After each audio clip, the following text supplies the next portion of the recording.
नमस्कार साथियों, स्वागत है आपका the history volt with Sandeep में। तो साथियों, लास्ट वीडियो में हमने पढ़ा था फर्स्ट गोलमेज सम्मेलन के बारे में, और उसके साथ साथ हमने पढ़ा था गांधी इरविन समझौते के बारे में। ठीक है, तो आज हम उससे आगे पढ़ने वाले हैं। मुख्यतः हम बात करेंगे दूसरे गोलमेज सम्मेलन की, और साथ ही साथ हम देखेंगे कराची अधिवेशन को, जो कि 1931 में होता है। तो आज का जो हमारा टॉपिक है वो क्या है? दूसरा गोलमेज सम्मेलन। तो लास्ट वीडियो में जब हमने पहला गोलमेज सम्मेलन पढ़ा था, तो एक चीज वहां से क्लियर हो गई थी कि इसमें पहले गोलमेज सम्मेलन में कौन शामिल नहीं होता है? तो कांग्रेस पहले गोलमेज सम्मेलन में शामिल नहीं होती है। भाई क्यों शामिल नहीं होती है?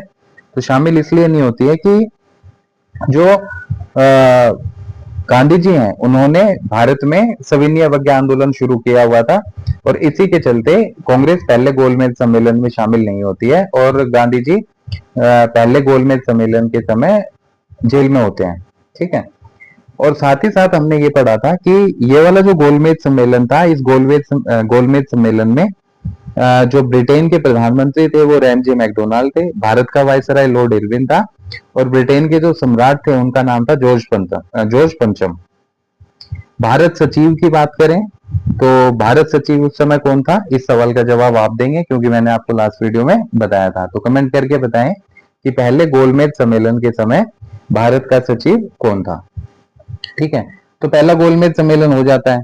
सम्मेलन होने के बाद में गांधी जी को जेल से छोड़ दिया जाता है, और तेज बहादुर सप्रू और एम.आर. जयकर की मध्यस्थता से या इनके प्रयासों से गांधी जी और इरविन के बीच में 5 मार्च 1931 को गांधी इरविन समझौता हो जाता है, और उस समझौते के तहत कुछ शर्तों के ऊपर कांग्रेस दूसरे गोलमेज सम्मेलन में शामिल होने के लिए तैयार हो जाती है। ठीक है, तो 5 मार्च 1931 को जब गांधी इरविन समझौता हुआ, तो उसके बाद में कांग्रेस का कराची में अधिवेशन होता है। तो सबसे पहले हम लोग इस अधिवेशन को देखेंगे, और इसके बाद में दूसरे गोलमेज सम्मेलन के बारे में बात करेंगे। तो कराची अधिवेशन की बात करें साथियों, तो ये भी अपने आप में एक इम्पोर्टेंट सेशन होता है कांग्रेस का, और इससे जुड़े हुए कई सारे सवाल अलग अलग एग्जाम्स में जो है पूछे जाते हैं। तो सबसे पहली चीज तो यही पूछी जाती है कि 1931 में कांग्रेस का ये विशेष अधिवेशन है, वार्षिक अधिवेशन नहीं है। कांग्रेस का विशेष अधिवेशन कहाँ हुआ था? तो 1931 में मार्च के महीने में ही कांग्रेस का विशेष अधिवेशन कराची में होता है। एक जो सवाल बार बार रिपीट होता है वो ये होता है कि कराची अधिवेशन की अध्यक्षता किसने की थी? ये सवाल पूछा जाता है कि कराची अधिवेशन की अध्यक्षता किसने की थी। तो याद रखेंगे, कराची अधिवेशन की अध्यक्षता सरदार वल्लभ भाई पटेल ने की थी। 1929 के कांग्रेस के लाहौर अधिवेशन की अध्यक्षता किसने की थी? तो ये हम पढ़ चुके हैं ऑलरेडी कि 1929 में कांग्रेस का जो लाहौर अधिवेशन हुआ था, उसमें पहली बार जवाहरलाल नेहरू ने कांग्रेस के उस सेशन की अध्यक्षता की थी। तो ये दोनों सेशन बहुत जरूरी है। इसके अलावा गांधी जी से रिलेटेड जो सेशन होता है वो सिर्फ एक ही सेशन होता है, 1924 का, बेलगांव कर्नाटक में। ठीक है, ये एकमात्र अधिवेशन होता है जिसकी गांधी जी ने अध्यक्षता की थी, इसलिए उनसे जुड़ा हुआ ये है। लास्ट वीडियो में मैंने सरोजनी नायडू जी की चर्चा की थी, बताया था कि इन्होंने गांधी इरविन समझौते के बारे में कहा था कि ये जो समझौता है, यानी गांधी और इरविन के बीच जो समझौता हुआ है, तो इन दोनों को नायडू जी क्या बोलते हैं? दो महात्मा बोलते हैं। तो इनके बारे में भी बताया था कि 1925 में जो कांग्रेस का अधिवेशन हुआ था उसकी अध्यक्षता की थी सरोजनी नायडू ने। अब सेशन से सवाल आते हैं, और मैं ये चाहता हूं कि सेशन की एक अलग से वीडियो आए जिसमें हमें ये भी पता चले कि कांग्रेस के अधिवेशन कब हुए, कहाँ हुए, अध्यक्षता किसने की, और उन अधिवेशनों में मुख्यतः किन विषयों के ऊपर चर्चा की गई थी। तो ऐसा ही एक सवाल ये भी पूछा जाता है कि कांग्रेस के सेशन की अध्यक्षता करने वाली पहली महिला कौन थी? तो कांग्रेस के सेशन की अध्यक्षता करने वाली पहली महिला थी एनी बेसेंट। फिर एक सवाल और बनता है कि कांग्रेस के सेशन की अध्यक्षता करने वाली पहली भारतीय महिला कौन थी? ठीक है, तो पहली भारतीय महिला थी सरोजनी नायडू, जिन्होंने 1925 के अधिवेशन की अध्यक्षता की थी। तो ये चीज याद रखेंगे। बहरहाल शुरू करते हैं आगे कि 1931 में कांग्रेस का जो अधिवेशन है वो कराची में होता है, और इस अधिवेशन की अध्यक्षता की थी सरदार वल्लभ भाई पटेल ने। अब इस अधिवेशन में कई सारी महत्वपूर्ण चीजें हुई थी। ठीक है, वो कौन कौन सी थी तो उनके ऊपर चर्चा करते हैं। कराची अधिवेशन कांग्रेस का पहला अधिवेशन था जिसमें सबसे पहली बार मौलिक अधिकारों की बात की गई, साथ ही साथ राष्ट्रीय आर्थिक कार्यक्रमों की बात भी की गई थी। ठीक है, और इन दोनों मसलों के ऊपर अपना प्रस्ताव रखा था जवाहरलाल नेहरू ने। ये एग्जामिनर का सबसे पसंदीदा सवाल है कि मौलिक अधिकार या आर्थिक कार्यक्रमों की चर्चा या उससे जुड़े हुए प्रस्ताव कांग्रेस के किस अधिवेशन में पारित किए गए थे। तो याद रखेंगे, कांग्रेस के 1931 के कराची अधिवेशन में जवाहरलाल नेहरू ने मौलिक अधिकार और राष्ट्रीय आर्थिक कार्यक्रमों की रूपरेखा से संबंधित प्रस्ताव पेश किए थे और पारित करवाए थे। ठीक है, तो ये दूसरा अहम पॉइंट है, इसको मैंने यहीं पे डाल दिया है। जवाहरलाल नेहरू ने क्या किया, इसी अधिवेशन में, कौन से में, कराची अधिवेशन में, मौलिक अधिकारों और राष्ट्रीय आर्थिक कार्यक्रम के बारे में प्रस्ताव पारित किए थे। ठीक है, और जाहिर सी बात है इन्होंने ही इन मौलिक अधिकारों से संबंधित प्रस्तावों की का जो प्रारूप है, जो उसका फॉर्मेट है, वो तैयार किया था। तो ये सवाल भी पूछा जाता है कि मौलिक अधिकारों के प्रस्तावों का प्रारूप किसने तैयार किया था। तो याद रखेंगे, मौलिक अधिकारों के प्रस्तावों का प्रारूप जवाहरलाल नेहरू ने तैयार किया था और उन्होंने ही 1931 के कांग्रेस के कराची अधिवेशन में, जिसकी अध्यक्षता सरदार वल्लभ भाई पटेल ने की थी, उस अधिवेशन में इन प्रस्तावों को पेश किया था, पारित करवाया था। ठीक है, तो मौलिक अधिकारों की प्रस्तावना या के प्रस्तावों का जो ड्राफ्ट है वो कौन तैयार कर रहा है, तो स्वयं जवाहरलाल नेहरू जी ने तैयार किया था। ठीक है, कोई भी एग्जाम हिस्ट्री से रिलेटेड कोई भी एग्जाम उठा के देख लीजिए, पूछा गया है। स्टेट पीसीएस के एग्जाम को उठा के देख लीजिए, ये क्वेश्चन पूछे गए हैं। ठीक है, तो चाहे पीसीएस हो, चाहे पीजीटी हिस्ट्री से रिलेटेड हो, या फिर टीजीटी एसएसटी से रिलेटेड हो, या कोई कॉमन एग्जाम हो, उन एग्जाम में नेशनल मूवमेंट से क्वेश्चंस की भरमार होती है हर बार, और ये सवाल बार बार पूछे जाते हैं। तो याद रखेंगे, अब ये सवाल नहीं छूटना चाहिए। ठीक है, इसके अलावा इसी समझौते में क्या हुआ कि भाई 5 मार्च 1931 को गांधी इरविन समझौता हुआ था, उस समझौते का अनुमोदन भी यहाँ किया जाता है। ठीक है ना, तो उस समझौते से संबंधित प्रस्ताव जवाहरलाल नेहरू ने कराची अधिवेशन में ही पेश किया था। तो गांधी इरविन समझौते से संबंधित प्रस्ताव किसने पेश किया, जवाहरलाल नेहरू ने। कौन से सेशन में किया था, तो कांग्रेस के कराची अधिवेशन में। ये चीज भी याद रखनी है कि गांधी इरविन समझौते के अनुमोदन का प्रस्ताव स्वयं जवाहरलाल नेहरू ने कराची अधिवेशन में पेश किया था। ये लिख लेंगे, कराची अधिवेशन में पेश किया। ठीक, अब गांधी जी भी इस सम्मेलन में भाग लेने के लिए आते हैं। कांग्रेस के कराची अधिवेशन में गांधी जी को भी शामिल होना था। तो जब गांधी जी इस सम्मेलन में शामिल होने के लिए आते हैं तो क्या होता है कि गांधी जी का खुल के विरोध किया जाता है और विरोध स्वरूप उन्हें काले झंडे दिखाए जाते हैं। साथ ही साथ गांधी वापिस जाओ के नारे लगाए जाते हैं। ठीक है, तो क्यों ऐसा हो रहा है, तो इसके लिए भी कहीं ना कहीं गांधी इरविन समझौता ही जिम्मेदार था। उसी चीज को देखेंगे, तो गांधी जी भी इस अधिवेशन में भाग लेने के लिए गए। उनके खिलाफ क्या हुआ, प्रदर्शन हुआ। ठीक है, प्रदर्शन में क्या किया गया, काले झंडे दिखाए गए और साथ ही साथ गांधी वापिस जाओ के नारे लगाए थे। अब गांधी वापिस जाओ के नारे लगाने वाली थी नौजवान सभा। ठीक है, इस नौजवान सभा से भगत सिंह जुड़े हुए थे। तो नौजवान सभा के कार्यकर्ताओं ने गांधी वापिस जाओ के नारे लगाए, गांधी जी को काले झंडे दिखाए। क्यों, क्योंकि वो गांधी इरविन समझौते से बहुत बुरी तरीके से नाराज थे और गांधी जी की इस समझौते के बाद में खुल के आलोचना भी होती है। ठीक, देखते हैं क्या विरोध का कारण क्या था। तो विरोध का कारण था साथियों, भगत सिंह, राजगुरु, सुखदेव की फांसी के विषय में गांधी इरविन समझौते में किसी प्रकार की कोई बात नहीं की गई थी। गांधी और इरविन के बीच में ये बात तो जरूर हुई थी कि भाई बहुत सारे राजनीतिक कैदी हैं जिनको आपने बंदी बना रखा है, तो आप उनको छोड़ दीजिए। इरविन ने कहा ठीक है, हम उन्हें छोड़ देंगे।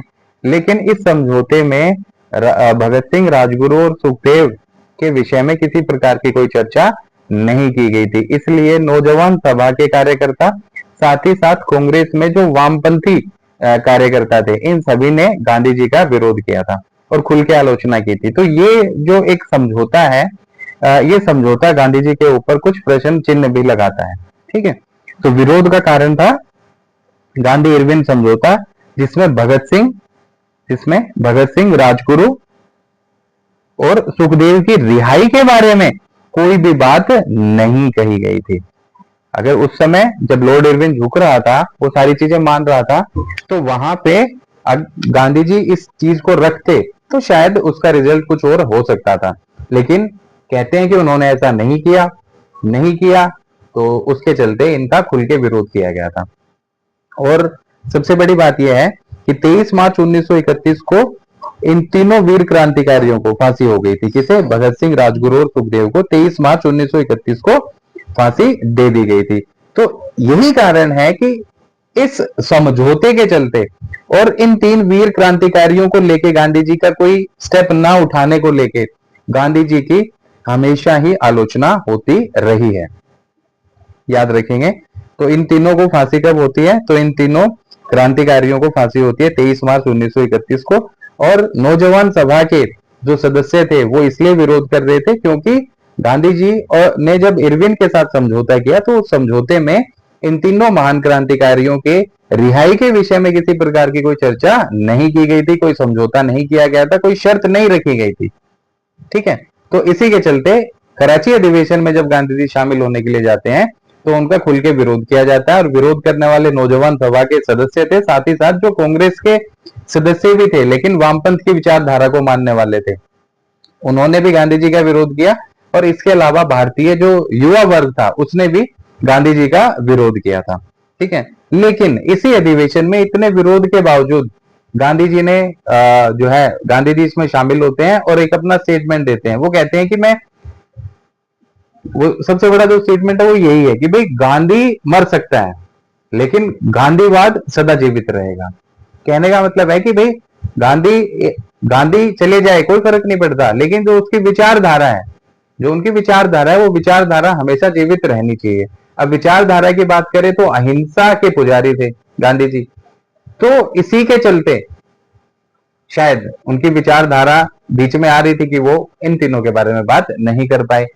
तो हो सकता है इस मामले में सभी लोगों के अपने अपने विचार हैं, लेकिन उस समय की बात करें तो 1931 के कराची अधिवेशन में गांधी जी ने यह स्टेटमेंट दिया था कि गांधी मर सकता है लेकिन गांधीवाद हमेशा जीवित रहेगा।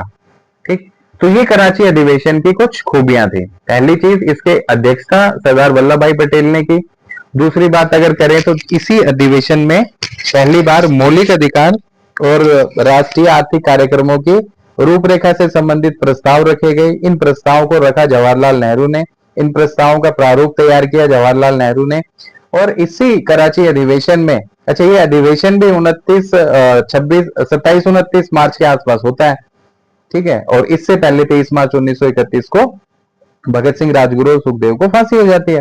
तो उसके बाद गांधी जी का विरोध होता है। विरोध पूरे जोर तरीके से किया जाता है, लेकिन यहीं पे गांधी जी स्टेटमेंट देते हैं कि गांधी मर सकता है लेकिन गांधीवाद सदा जीवित रहेगा।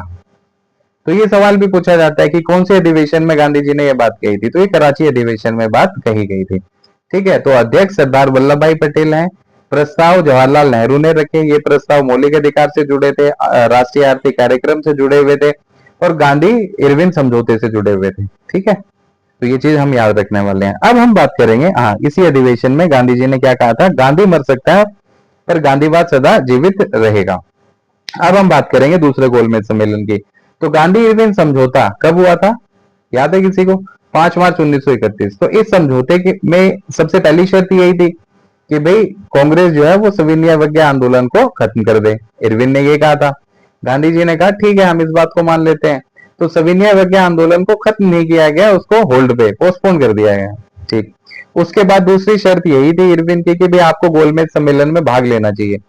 तो होता क्या है कि पहले गोलमेज सम्मेलन में तो कांग्रेस शामिल नहीं होती है, लेकिन दूसरे गोलमेज सम्मेलन में कांग्रेस शामिल हो जाती है। और कांग्रेस की तरफ से एकमात्र प्रतिनिधि जो शामिल होते हैं वो थे महात्मा गांधी। हालांकि कांग्रेस ने दो और लोगों को भी नॉमिनेट किया था जिनके नाम थे सरोजिनी नायडू और मदन मोहन मालवीय। ठीक है। इन्हें भी नॉमिनेट किया था कांग्रेस की तरफ से इस दूसरे राउंड टेबल कॉन्फ्रेंस में शामिल होने के लिए। लेकिन ये दोनों राष्ट्रीय नेता ये वायसराय की या फिर ये कहें कि गवर्नर जनरल की तरफ से गोलमेज सम्मेलन में शामिल होते हैं। तो इन दोनों को गवर्नर जनरल का विशेष प्रतिनिधि मान लिया जाता है और ये विशेष प्रतिनिधि के तौर पर शामिल होते हैं दूसरे गोलमेज सम्मेलन में। ठीक। तो अब हम शुरुआत करते हैं कि भाई दूसरा गोलमेज सम्मेलन कहाँ हुआ। ठीक है। दूसरा गोलमेज सम्मेलन कब से कब तक आयोजित किया गया था, और इस समय ब्रिटेन के प्रधानमंत्री कौन है, भारत सचिव कौन है, और भारत का वायसराय कौन है, और इस सम्मेलन में कितने सदस्य शामिल होते हैं, उनके नाम क्या है, ठीक है, कौन कैसे गया, वगैरह वगैरह, और इस सम्मेलन में किन विषयों के ऊपर चर्चा की गई थी। तो सबसे पहली चीज तो ये है, अगर हम देखें कि दूसरा गोलमेज सम्मेलन, तो दूसरे गोलमेज सम्मेलन की अगर हम बात करें तो 7 सितंबर 1931 से 1 दिसंबर 1931 तक इसका आयोजन किया गया था। ठीक है, पहले गोलमेज सम्मेलन की बात करें तो 12 नवंबर 1930 से 13 जनवरी 1931 तक लंदन में आयोजित किया गया था। वहीं पे दूसरे गोलमेज सम्मेलन की बात करें तो 7 सितंबर 1931 से 1 दिसंबर 1931 तक इसका आयोजन किया गया था। याद रहेगी, सबसे इंपॉर्टेंट चीज है। ठीक है, अब कहां आयोजन किया गया, तो पहले गोलमेज सम्मेलन का आयोजन किया गया था लंदन में, तो दूसरे गोलमेज सम्मेलन का आयोजन भी कहां किया गया, लंदन में किया गया। ठीक है, पहले गोलमेज सम्मेलन का आयोजन किया गया था लंदन के सेंट जेम्स पैलेस में, तो दूसरे गोलमेज सम्मेलन का आयोजन भी वहीं पे किया गया। कहां पे, सेंट जेम्स पैलेस में। तो ये याद रखेंगे कि दोनों गोलमेज सम्मेलन एक ही जगह पे, एक ही स्थान पे और एक ही जगह पे आयोजित किए गए थे, और वो बात करें तो वो जगह थी लंदन का सेंट जेम्स पैलेस। ठीक है, सेंट जेम्स पैलेस में दूसरे गोलमेज सम्मेलन का आयोजन भी किया गया था। हो गया, क्लियर है। 12 नवंबर 1930 से 1 जनवरी 1931, 13 जनवरी 1931 कौन सा, पहला गोलमेज सम्मेलन।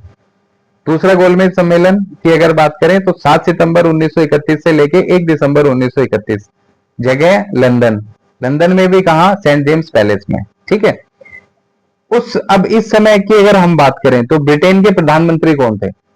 क्यों नाम ले रहे हैं, क्योंकि ये महानुभाव जब ये सम्मेलन का आखिरी दिन होगा उस दिन कुछ घोषणा करने वाले हैं, तो उस विषय में सवाल पूछा गया।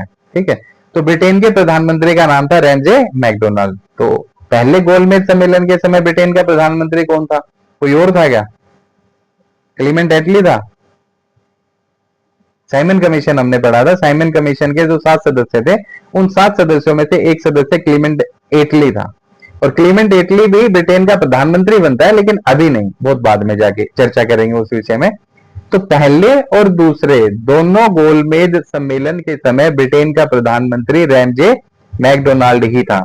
ठीक है, तो ब्रिटिश प्रधानमंत्री कौन था, रैमजे मैकडोनाल्ड। ठीक, भारत सचिव इस समय कौन था, तो यहां आके परिस्थिति बदल जाती है। ठीक है, इस समय यानी दूसरे गोलमेज सम्मेलन के समय जो भारत सचिव था उसका नाम था सैमुअल होर। तो भारत सचिव कौन है, सैमुअल होर। ठीक है, दूसरे गोलमेज सम्मेलन के समय। तो ये चीज हम याद रखने वाले हैं कि दूसरे गोलमेज सम्मेलन के समय भारत सचिव था, उसका नाम था सैमुअल होर। ठीक है, वायसराय की बात करें तो पहले गोलमेज सम्मेलन के समय वायसराय था लॉर्ड इरविन। दूसरे गोलमेज सम्मेलन के समय वायसराय कौन है, तो दूसरे गोलमेज सम्मेलन के समय वायसराय बदल गया था और उसका नाम था वेलिंगटन। तो भारत का वायसराय कौन था, तो भारत का वायसराय था वेलिंगटन दूसरे गोलमेज सम्मेलन के समय। ठीक है, तो ये छोटी छोटी चीजें हैं जो थोड़ी सी हमें ध्यान में रखनी पड़ेंगी। तो दूसरे गोलमेज सम्मेलन का आयोजन कब किया गया, 7 सितंबर 1931 से 1 दिसंबर 1931 तक लंदन के सेंट जेम्स पैलेस में। ब्रिटेन का प्रधानमंत्री रैमजे मैकडोनाल्ड, भारत सचिव सैमुअल होर, और वायसराय की बात करें तो वायसराय था वेलिंगटन। ठीक है, पहले गोलमेज सम्मेलन में कितने सदस्यों ने भाग लिया था, तो पहले गोलमेज सम्मेलन में शामिल हुए थे 89 सदस्य, 89। लेकिन इस वाले दूसरे गोलमेज सम्मेलन में लगभग 111 सदस्यों ने भाग लिया था। तो ये चीज हम याद रखेंगे कि दूसरे गोलमेज सम्मेलन में 111 सदस्यों ने भाग लिया था, और पहली बार कांग्रेस इस सम्मेलन में भागीदारी निभाने वाली थी, क्योंकि पहले गोलमेज सम्मेलन में कांग्रेस शामिल नहीं होती है, दूसरे गोलमेज सम्मेलन में ही कांग्रेस शामिल होती है, और कांग्रेस के जो प्रतिनिधि थे वो थे महात्मा गांधी। ठीक है, तो इस सम्मेलन में 111 प्रतिनिधियों ने भाग लिया था, ये चीज याद रखने वाली है। अब गांधी जी जब कांग्रेस के प्रतिनिधि के तौर पे ब्रिटेन गए थे तो कई बार जो एग्जाम्स है उसमें ये सवाल पूछा गया है कि किस जहाज से गए थे। गांधी जी के सचिव का नाम क्या था, हालांकि जब मैंने पहली वीडियो डाली थी नेशनल मूवमेंट से जुड़ी हुई तो मैंने आपको बताया था कि गांधी जी के पीए या सचिव का नाम था महादेव देसाई, जो हर समय उनके साथ जाते थे। चंपारण मूवमेंट की जब बात की थी तो कौन कौन से कार्यकर्ता या नेता गांधी जी के साथ थे चंपारण में, तो वहां पे भी हमने पढ़ा था महादेव देसाई साथ में थे। तो ये क्यों साथ में है? क्योंकि महादेव देसाई गांधी जी के पीए थे और गोपाल कृष्ण गोखले गांधी जी के राजनीतिक गुरु थे।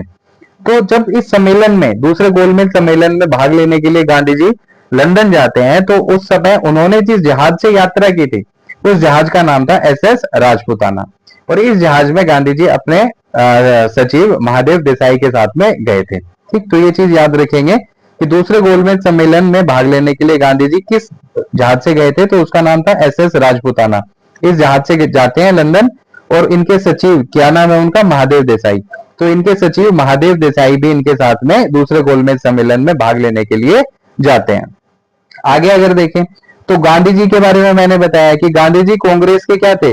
इकलौते प्रतिनिधि थे जो गोलमेज सम्मेलन में शामिल होते हैं। हालांकि कांग्रेस ने 2 और लोगों को भी नॉमिनेट किया था, और उनका नाम था सरोजिनी नायडू और मदन मोहन मालवीय। लेकिन सरोजिनी नायडू और मदन मोहन मालवीय जो थे, उन्हें फिर गवर्नर जनरल के विशेष प्रतिनिधि के रूप में दूसरे गोलमेज सम्मेलन में शामिल किया गया था। ठीक है, तो ये चीज याद रखने वाली है, ये याद रखेंगे।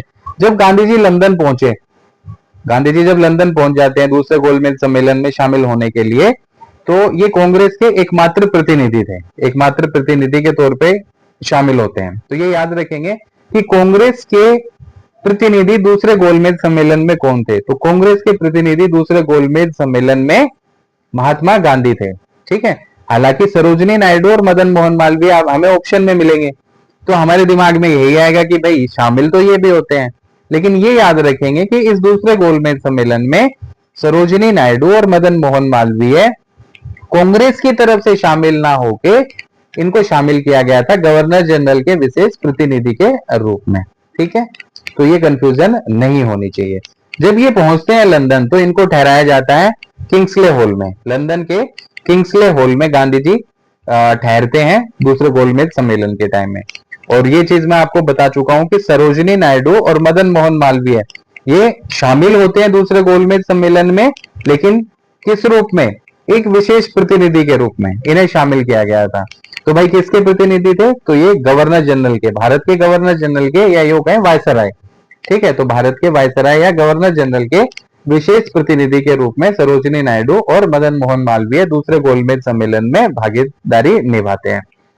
पिछले गोलमेज सम्मेलन में, यानी पहले गोलमेज सम्मेलन में डॉक्टर बी आर अम्बेडकर भी शामिल होते हैं, और वो किसके रिप्रेजेंटेटिव थे? तो वो भारत के दलित वर्ग के प्रतिनिधि के रूप में शामिल होते हैं।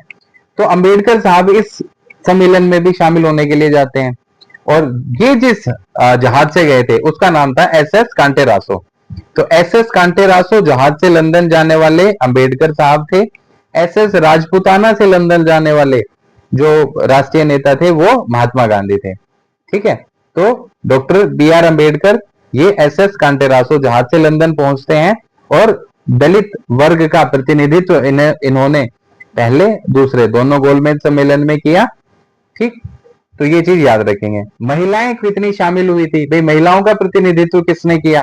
ये कितनी महिलाएं दूसरे गोलमेज सम्मेलन में शामिल हुई थी? तो 4 महिलाएं थी। सरोजिनी नायडू, ठीक है, जिन्होंने 1925 में कांग्रेस के अधिवेशन की अध्यक्षता की थी। एनी बेसेंट जो पहली महिला थी जिन्होंने कांग्रेस के सेशन की अध्यक्षता की थी, तो ये भी शामिल होती हैं। और इनके अलावा सुबा रायन और बेगम सहवाज ये भी शामिल होती हैं। तो महिला प्रतिभागियों की बात करें तो सरोजिनी नायडू शामिल होती हैं दूसरे गोलमेज सम्मेलन में, एनी बेसेंट शामिल होती हैं, बेगम सहवाज शामिल होती हैं, और सुबा रायन ये भी दूसरे गोलमेज सम्मेलन में महिलाओं का प्रतिनिधित्व करते हैं। ये चीज याद रखनी पड़ेगी। इसके अलावा कुछ और भी सदस्य हैं। मोटे तौर पे तो 111 लोग थे, लेकिन कुछ महत्वपूर्ण सदस्यों के नाम रखे गए हैं। तो इसके अलावा अगर हम देखें तो मोहम्मद इकबाल दूसरे गोलमेज सम्मेलन में शामिल होते हैं, अली इमाम शामिल होते हैं, घनश्याम दास बिरला शामिल होते हैं, SK दत्ता ने भी दूसरे गोलमेज सम्मेलन में भागीदारी निभाई थी। तो मोहम्मद इकबाल, अली इमाम, घनश्याम दास बिरला और SK दत्ता ये भी दूसरे गोलमेज सम्मेलन में शामिल होते हैं। तो गांधी जी के जहाज से गए थे SS राजपुताना से। लंदन पहुंचने के बाद कहां रुके थे? तो किंग्सले हॉल में इन्हें रोका गया था। गांधी जी के सचिव का नाम क्या था? तो गांधी जी के सचिव का नाम था साथियों महादेव देसाई। ठीक है। और कांग्रेस के एकमात्र प्रतिनिधि कौन थे दूसरे गोलमेज सम्मेलन में? तो महात्मा गांधी। सरोजनी नायडू और मदन मोहन मालवीय ये गवर्नर जनरल के विशेष प्रतिनिधि थे। बी आर अम्बेडकर साहब ये दलित वर्ग के प्रतिनिधि थे जो कि एस एस कांटेरासो जहाज से लंदन पहुंचते हैं। ठीक है। महिलाओं की बात करें तो सरोजनी नायडू शामिल होती हैं, एनी बेसेंट शामिल होती हैं, बेगम सहवाज शामिल होती हैं और सुबा रायन ये शामिल होती हैं। तो कुल मिला के ये वो व्यक्तित्व थे जिन्होंने दूसरे गोलमेज सम्मेलन में भागीदारी निभाई। इसके अलावा मोहम्मद इकबाल, अली इमाम, घनश्याम दास बिरला और एस के दत्ता इन्होंने भी दूसरे गोलमेज सम्मेलन में भाग लिया था। अब जब दूसरे गोलमेज सम्मेलन का आयोजन किया जा रहा था तो कुछ जो ब्रिटिश पत्रकार थे या जो संपादक थे उन्होंने कुछ स्टेटमेंट दिए थे। ठीक है। और उनमें से एक था चर्चिल। चर्चिल को इस बात की एलर्जी थी, इस बात के लिए वो नाराज था अंग्रेजी सरकार से कि भारतीयों को बराबरी का दर्जा क्यों दिया जा रहा है। अब खास तौर से गांधी जी से बड़ी चिढ़ थी उसको। ठीक है। तो चर्चिल ने गांधी जी के बारे में एक स्टेटमेंट दिया था। चर्चिल ने गांधी जी को कहा था देशद्रोही फकीर। चर्चिल है वो गांधी जी को देशद्रोही फकीर कहता है। ठीक। और इसके अलावा उसने क्या किया, ब्रिटिश सरकार की आलोचना की थी। किस बात के लिए, क्यों आलोचना की थी? इसलिए आलोचना की थी कि भाई ब्रिटिश सरकार ने गोलमेज सम्मेलन में महात्मा गांधी को बुलाया है और गोलमेज सम्मेलन का मतलब क्या था कि भारतीयों को बराबरी का दर्जा पहली बार मिला था और बराबर में बिठा के उनसे बातचीत करनी थी। तो इस बात से वो बंदा बहुत ज्यादा नाराज था। तो चर्चिल नाराज था, इसी के चलते उसने महात्मा गांधी को देशद्रोही फकीर कहा। साथ ही साथ अंग्रेजी सरकार की खुल के आलोचना की थी क्योंकि वो इस बात के पक्ष में नहीं था कि अंग्रेजी सरकार महात्मा गांधी को अपने बराबरी का दर्जा दे और इस सम्मेलन में शामिल करे। तो ये भी पूछा जाता है कि किसने महात्मा गांधी को देशद्रोही फकीर कहा था या फिर किसने अंग्रेजी सरकार की आलोचना की थी जब उन्होंने महात्मा गांधी को दूसरे गोलमेज सम्मेलन में शामिल होने के लिए बुलाया था। तो उसका नाम था चर्चिल। तो चर्चिल ने गांधी जी को देशद्रोही फकीर कहा और ब्रिटिश सरकार की आलोचना की क्योंकि ब्रिटिश सरकार ने गांधी जी को इनवाइट किया था दूसरे गोलमेज सम्मेलन में।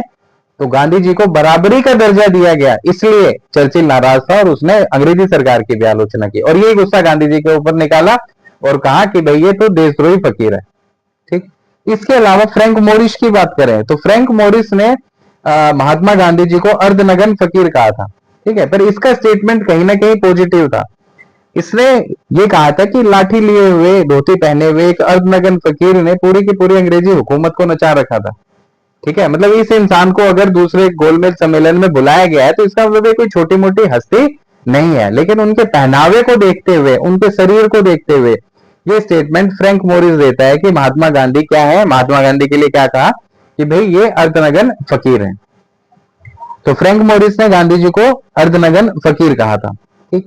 जब महात्मा गांधी लंदन गए और किंग्सले हॉल में ठहरे हुए थे दूसरे गोलमेज सम्मेलन में शामिल होने के लिए, तो महात्मा गांधी जी की मुलाकात होती है ब्रिटेन के सम्राट जॉर्ज पंचम के साथ। ठीक है। और ये मुलाकात करवाई थी उस समय के भारत सचिव ने। और भारत सचिव कौन था? तो सैमुअल होर उस समय भारत सचिव था। और गांधी जी का कि ये जो मुलाकात जॉर्ज पंचम के साथ में लंदन में होती है, ये होती है बर्किंगम में। तो बर्किंगम पैलेस में गांधी जी की मुलाकात होती है किसके साथ? ब्रिटेन के सम्राट के साथ। तो ब्रिटेन के सम्राट से गांधी जी का परिचय कहां करवाया जाता है? बर्किंगम पैलेस में करवाया जाता है। और ये जो इंट्रो करवाया था, ये इंट्रो करवाने वाला जो व्यक्ति था वो था भारत का सचिव और भारत सचिव का नाम था सैमुअल होर। भारत का वायसराय कौन था? तो विलिंगटन भारत का वायसराय था और भारत सचिव था सैमुअल होर। ठीक है। याद रखेंगे, बड़ा अच्छा सवाल है। तो यहां पे गांधी जी की जॉर्ज पंचम के साथ मीटिंग हो जाती है। अब जॉर्ज पंचम के साथ जब गांधी जी की मीटिंग होती है तो वो एक सवाल पूछता है गांधी जी से और ये कहता है कि भाई जब मेरे पुत्र हिंदुस्तान आए हैं, मेरे बेटे मतलब हमारा राजकुमार जब हिंदुस्तान आया तो आपने बहुत विरोध किया उसकी यात्रा का। तो भाई ऐसा क्या था, मेरे बच्चों ने ऐसा आपका क्या उखाड़ लिया था? तो ब्रिटेन का सम्राट जॉर्ज पंचम ये बात कहता है जब मीटिंग होती है बर्किंगम पैलेस में, जिस मीटिंग को सैमुअल होर ने करवाया था। तो सम्राट ने ये स्टेटमेंट रखी, अपनी बात रखी गांधी जी के आगे कि मेरे पुत्र जब भारत की यात्रा पे आए थे तो आपने उनका विरोध क्यों किया था, किस कारण विरोध किया था। तब कहते हैं कि गांधी जी ने हंस के जवाब दिया, उन्होंने कहा कि ना, आप गलत फहमी में है, मैंने आपके बेटों का विरोध नहीं किया, मैंने आपके पुत्र, आपके राजकुमार का विरोध नहीं किया। तो बोले जी फिर किसका विरोध किया। तो उन्होंने कहा कि मैंने विरोध किया था ब्रिटिश साम्राज्यवादी ताकत के प्रतीक का, क्योंकि आपका बेटा अंग्रेजी शासन का क्या है, आने वाले भविष्य का सर्वे सर्वा है, आपके बाद उसने राजा बनना है, ठीक है। तो मैंने तो ब्रिटिश ताज का विरोध किया था। अब वो ताज चाहे आप पहन लो, अपने बेटे को पहनाओ, अपनी रानी को पहनाओ, किसी को पहनाओ, जो भी व्यक्ति उस ताज को पहनेगा मैं उसका विरोध खुल के करूंगा, ठीक है। तो ये मीटिंग में थोड़ा सा नोकझोंक होती है जॉर्ज पंचम और गांधी जी के बीच में, जिसमें गांधी जी ये जवाब देते हैं कि भाई मैंने आपके बेटों का विरोध नहीं किया, मैंने आपके पुत्र की भारत यात्रा का विरोध नहीं किया, मुझे कोई शौक थोड़ी है किसी का विरोध करने के लिए मैं आ जाऊं, मैंने तो ब्रिटिश ताज के प्रतीक, मैंने ब्रिटिश ताज का विरोध किया था, और वो ताज आपके बेटे के सिर पे है अभी। तो इसके चलते मैंने उस साम्राज्यवादी ताकत का विरोध किया था जिसने भारत को गुलाम बनाया, मैंने उस ताकत का विरोध किया था जिसने भारत के लोगों का शोषण ही किया है, ठीक। तो ये बर्किंघम में दोनों के बीच में बातचीत होती है, ठीक है। तो इस मीटिंग को करवाने वाला था भारत सचिव सैमुअल होर। मीटिंग होती है गांधी जी और ब्रिटेन के सम्राट के बीच में बर्किंघम पैलेस में। याद रखेंगे गांधी जी कहां ठहरे थे, तो किंग्सले हॉल में ठहरे थे, ये चीज भी याद रखेंगे। किस जहाज से गए थे, तो एसएस राजपुताना से गए थे। सचिव का नाम क्या था, तो महादेव सचिव, महादेव देसाई उनका सचिव था। गांधी इरविन समझौता कब हुआ, तो 5 मार्च 1931 को गांधी इरविन समझौता होता है, ठीक है। कांग्रेस के एकमात्र प्रतिनिधि कौन थे, तो महात्मा गांधी कांग्रेस के एकमात्र प्रतिनिधि थे दूसरे गोलमेज सम्मेलन में, ठीक है। डॉक्टर अंबेडकर साहब किस जहाज से गए थे, तो वो एसएस कांटेरासो से गए थे, ठीक। दलित वर्ग का प्रतिनिधित्व किया था। इसके अलावा सरोजनी नायडू शामिल होती हैं, मदन मोहन मालवीय शामिल होते हैं, अली इमाम शामिल होते हैं, आपके इकबाल साहब शामिल होते हैं, ठीक है। तो इस तरीके से करके कई सारे लोग जो है दूसरे गोलमेज सम्मेलन में शामिल होते हैं। गांधी जी को अर्धनग्न फकीर किसने कहा, तो फ्रैंक मोरिश ने कहा था। गांधी जी को देशद्रोही फकीर किसने कहा, तो गांधी जी को देशद्रोही फकीर कहने वाला था कौन, उसका नाम था चर्चिल, ठीक है। और उस इंसान ने तो अंग्रेजी सरकार की, ब्रिटिश प्रशासन की भी आलोचना की थी। क्यों, क्योंकि ब्रिटिश सरकार ने गांधी जी को बराबरी का दर्जा दिया था। अब जब ये दूसरा गोलमेज सम्मेलन हो रहा था तो उस समय गांधी जी का इंटरव्यू लिया गया, और गांधी जी का इंटरव्यू लेने वाला जो पत्रकार था उसका नाम था चार्ल्स पेट्रासने। तो चार्ल्स पेट्रासने ने क्या किया था, इसने गांधी जी का इंटरव्यू लिया था, ठीक है। तो गांधी जी का इंटरव्यू लंदन में किसने लिया था दूसरे गोलमेज सम्मेलन के समय, तो चार्ल्स पेट्रासने ने दूसरे गोलमेज सम्मेलन के समय गांधी जी का इंटरव्यू लंदन में लिया था। अब जब ये सम्मेलन चल रहा था तो अलग अलग प्रस्तावों के ऊपर चर्चा हो रही थी, तो इन्हीं में एक ऐसी बात, एक ऐसा प्रस्ताव आया जिसके ऊपर गांधी जी नाराज हो जाते हैं, और वो प्रस्ताव रखा था डॉक्टर बी आर अम्बेडकर ने। क्योंकि डॉक्टर बी आर अम्बेडकर साहब दलित वर्ग का प्रतिनिधित्व कर रहे थे दूसरे गोलमेज सम्मेलन में, तो उन्होंने क्या डिमांड रखी, उन्होंने डिमांड रखी कि भाई दलित वर्ग के उत्थान के लिए, उनके हितों की रक्षा के लिए, उनके हितों के संरक्षण के लिए पृथक निर्वाचन मंडल की व्यवस्था होनी चाहिए, ठीक है। पृथक निर्वाचन की व्यवस्था होनी चाहिए, और गांधी जी ने इस मांग को ठुकरा दिया। उनका यह कहना था कि पहले ही जिस ताकत का हम मुकाबला कर रहे हैं हिंदुस्तान के अंदर, उसका मुकाबला करने के लिए हमें एकजुट होना पड़ेगा, और हिंदू मुस्लिम के बीच में तो पहले से दरार है ही, होगी ये दरार, ठीक है। क्योंकि इन्हें, अब ये दरार का कारण भी अंग्रेज हैं जिन्होंने 1909 में ये बीज बो दिया कि भाई ठीक है, आपको जो है पृथक निर्वाचक मंडल की व्यवस्था करके हम देंगे। तो 1909 के पार्लियामेंटो रिफॉर्म्स में ये बात कही गई थी। उसके बाद में 1919 में सिखों के लिए ये बात उठा दी गई थी। अब इस सम्मेलन में दलितों के लिए बात उठा दी गई। तो अंग्रेज तो सफल थे, क्योंकि उन्होंने तो वो चाल अपनी चलनी थी कि बांटो और राज करो। उन्हें पता था भारतीय अगर एक हो जाएंगे तो उनकी दाल निकलने वाली है और उन्हें भागना पड़ेगा। तो इसी के चलते वो कोशिश करते थे कि भारतीय समाज के जो अलग अलग वर्ग हैं, अलग अलग सेक्शंस हैं, उनको यूनाइट ना होने दें, उन्हें एकजुट ना होने दें।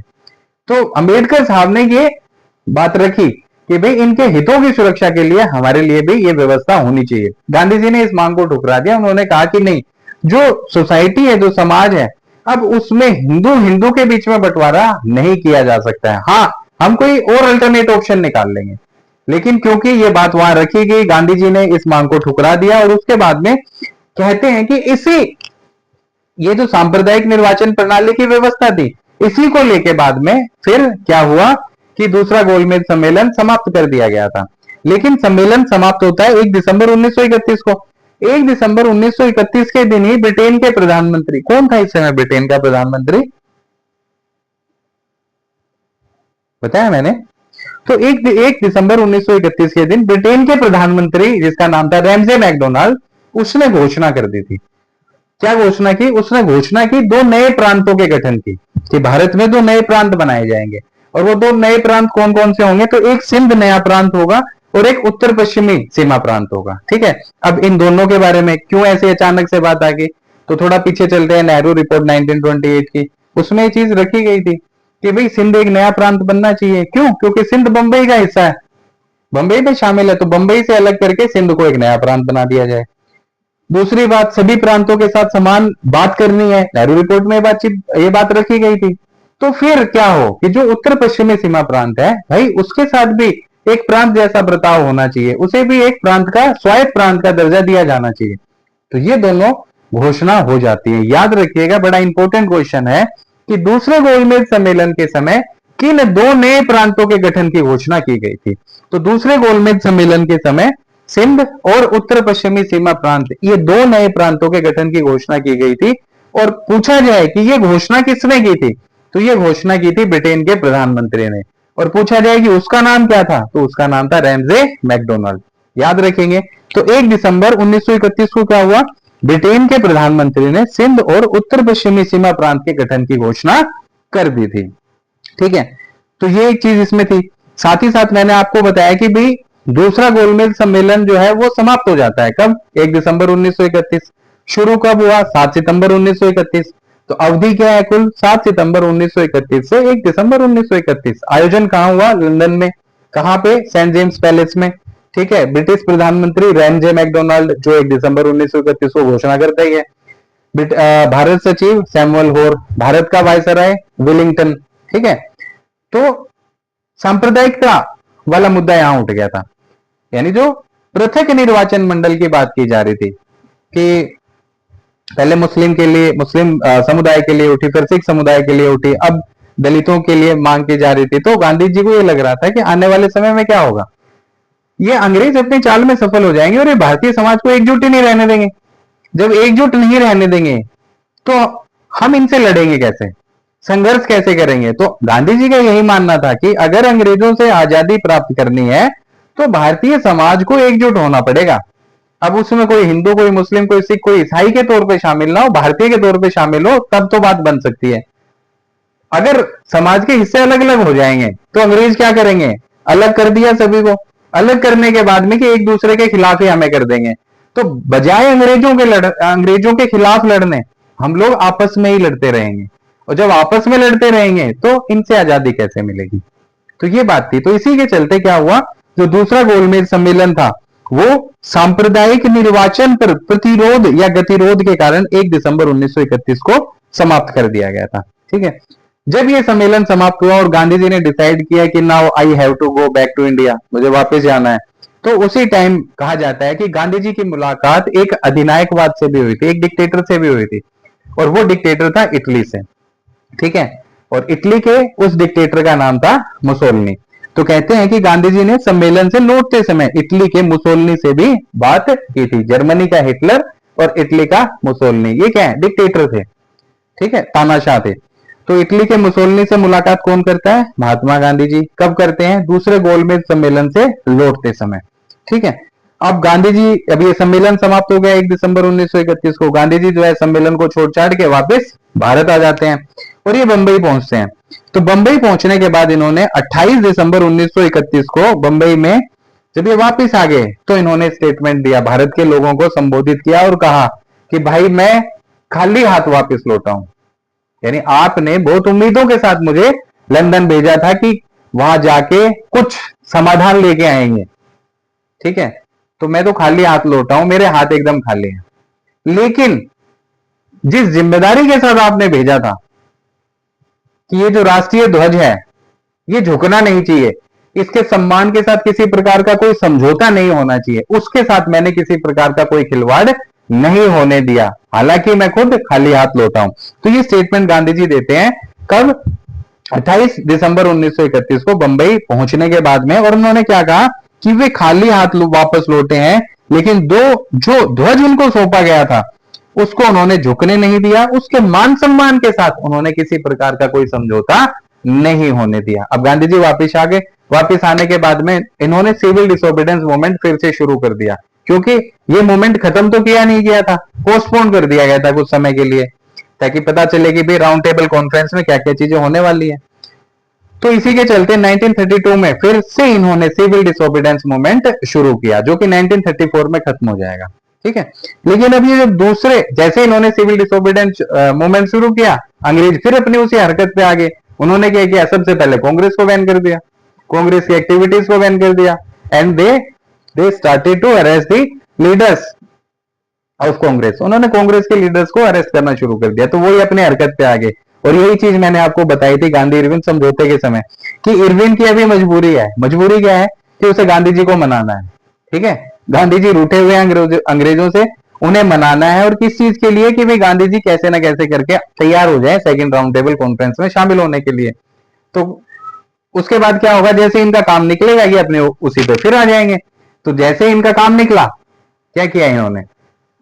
क्या किया अंग्रेजों ने? आते ही गांधी ने जैसे सिविल डिसोबीडियंस मूवमेंट शुरू किया, तो अगेन वही पॉलिसी थी इनकी कि कांग्रेस को बैन करो, इसकी एक्टिविटीज को इलीगल कर दो, जो इसके नेशनल लीडर हैं उनको अरेस्ट करना शुरू कर दो, और जहां भी डेमोन्स्ट्रेशन हो रहा है उसके खिलाफ क्या करो? दमनात्मक कार्यवाही शुरू कर दो, लाठी डंडे बरसाना शुरू कर दो, ठीक है। तो ये कहानी थी दूसरे गोलमेज सम्मेलन की। तो आशा करता हूं साथियों मेरे द्वारा दी गई इंफॉर्मेशन आपको पसंद आई होगी। अगर आपको इंफॉर्मेशन पसंद आई है तो प्लीज वीडियो को लाइक करें, कमेंट करें, हमें सुझाव दें, सजेशन भी बहुत जरूरी है ताकि हम भी कुछ सुधार कर पाए। साथ ही साथ हमारा चैनल जो हिस्ट्री वोल्ट विद संदीप है, इसे आप सब्सक्राइब करें। अभी तक नेशनल मूवमेंट से, सिर्फ और सिर्फ नेशनल मूवमेंट से रिलेटेड 9 वीडियोस डल चुकी हैं। इसके अलावा देखा जाए तो 11 वीडियोस हैं, क्योंकि जलियांवाला बाग हत्याकांड और रोलेट एक्ट की वीडियो अलग से है, वो इसमें शामिल नहीं थी। तो कुल मिला के 11 वीडियोस जो है वो 1915 से लेके 1932 तक की मॉडर्न हिस्ट्री के डल चुकी हैं। तो आप इन सारी वीडियोस को अगर सीक्वेंस में देखेंगे तो आपको फायदा होगा। और फायदा इस हद तक होगा कि अगर आपने 1 से 2 बार इन वीडियोस को अच्छे से सुन लिया, तो मॉडर्न हिस्ट्री के इस टाइम पीरियड के जो क्वेश्चंस हैं उनको आप इजीली टैकल कर सकते हैं। इसके अलावा सिर्फ हिस्ट्री नहीं, राजस्थान हिस्ट्री की भी लगभग 20-22 वीडियोस अपलोड हो चुकी हैं, तो आप उनको भी देख सकते हैं। उनके भी इंपॉर्टेंट टॉपिक को ही स्टार्ट किया गया था। और इंडियन पॉलिटी से रिलेटेड कुछ वीडियोस भी इस पे अपलोडेड हैं, ठीक है। 2 या 4 वीडियोस जो है वो करंट की भी अपलोडेड है। तो कुल मिला के ये है कि धीरे धीरे करके हर तरीके का खजाना आपको यहाँ मिलना शुरू हो जाएगा। अभी शुरुआत है, थोड़ा वक्त लगेगा, पर सारी चीजें यहाँ मिलनी शुरू हो जाएंगी। तो मैं आशा करता हूं कि आपको ये सारी चीजें पसंद आ रही होंगी। तो प्लीज चैनल को the history world with Sandeep को लाइक करें, सब्सक्राइब करें, वीडियोस लाइक और शेयर करें जरूर। तो आज के लिए इतना ही, जल्द ही नेक्स्ट टॉपिक के साथ मैं हाजिर होता हूं। धन्यवाद।